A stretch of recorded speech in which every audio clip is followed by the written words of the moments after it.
Thank you for sitting down with me today to talk about your book. Thank you for asking me. Yeah. I'd like to start with a question. It's one that I overheard here on San Island this week while I was attending one of the Superpod events. Yes. Someone in a coffee shop said that they didn't know why these whales mattered so much. So I'd like to ask you, why is this population important to you? Well, they are now an endangered species, and nobody wants to see an endangered species become extinct. This particular population was subject to capture, Yes. which ended 40 years ago. Yes. So have they recovered since then? Unfortunately not. The capture era was 1964 to 1976 here in Washington State. And in 1976, Ken Balcom of the Center for Whale Research started to do his census, his photo ID on these whales. And after the population was decimated in the capture era, when approximately 45 southern residents were taken from marine parks and 13 more killed during the process, there were only 71 whales here. That was in 1976. We're now in 2014, and at this point in time, the official number is still 80.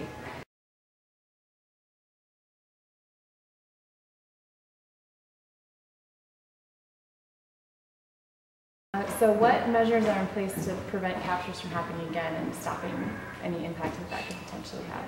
Well, in December 1972, the Marine Mammal Protection Act was passed in the United States, and that prohibits U.S. citizens from taking any whales in international waters. It also prohibits people from randomly capturing whales in U.S. waters.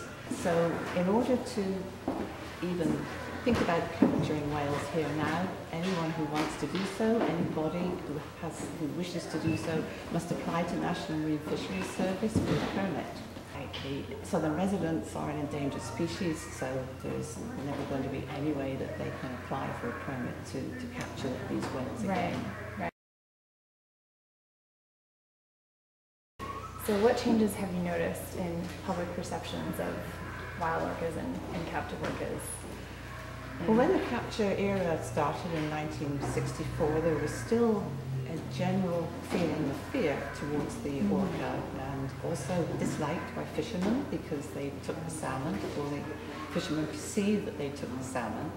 So they weren't popular, and they were also used for strafing runs by the US Navy as target practice. Back at that particular time. And a number of the whales that were captured and taken to marine parks were found to have bullet wounds in their blubber. Wow. So that was then, but even back in those days, those early days, the capture era, there were still people protesting. Right, I've seen pictures. That's right. Yeah. So that was, happening even then. And the perception gradually changed with the wild orca when they were seen to be more docile and gentle, particularly the first southern resident, Moby Doll. He was captured up off Saturna Island in British Columbia. And people began to perceive them as not quite so fearsome, not quite so frightening. These were not the man-eating beasts, the ravenous creatures that they were thought to be.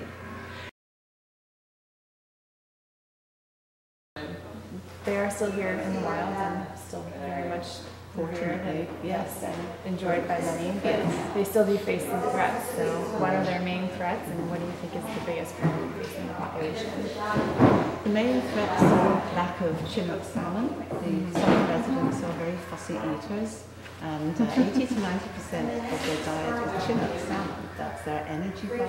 It's high in omega-3, and unfortunately some of those runs of Chinook salmon are also endangered, and we just don't have the abundance of salmon here anymore.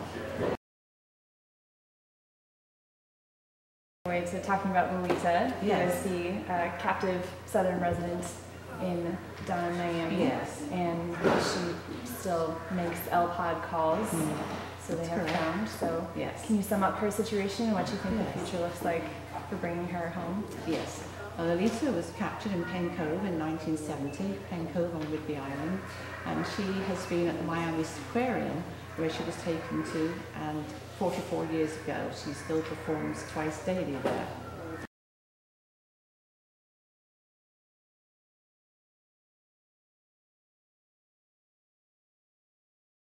how do you think people could be more involved in both bringing her home and also just the general orca welfare and protection?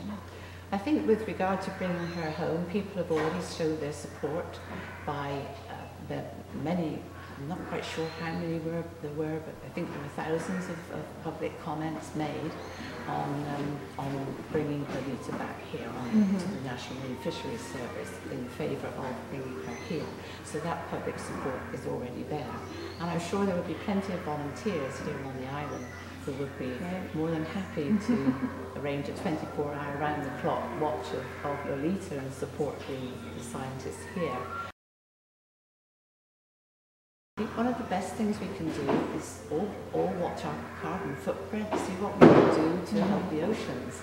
And that means recycling and things like runoff or what causes a lot of pollution in the waters here. And maybe don't use your car one day a week and make sure you're not got nasty fluids running off the car that are going into the ocean. And also be aware of the issues regarding salmon and lobby your own government and your people there who are going to help with salmon restoration, habitat restoration, that are aware of these issues. And learn more about southern residents and talk to people you know, spread the story of them and raise awareness about this wonderful, iconic species that we have here and this very fragile population that we cannot afford to lose. We have already learned a lot from them. They live in harmony in their social groups and they can teach us a lot. So we need to keep them, we need to do what we can to help from our little, bit of the land. Yes, and I think everyone everywhere, those are all good suggestions to have someone can help and just conserve the oceans in general in everyday life. Making good choices.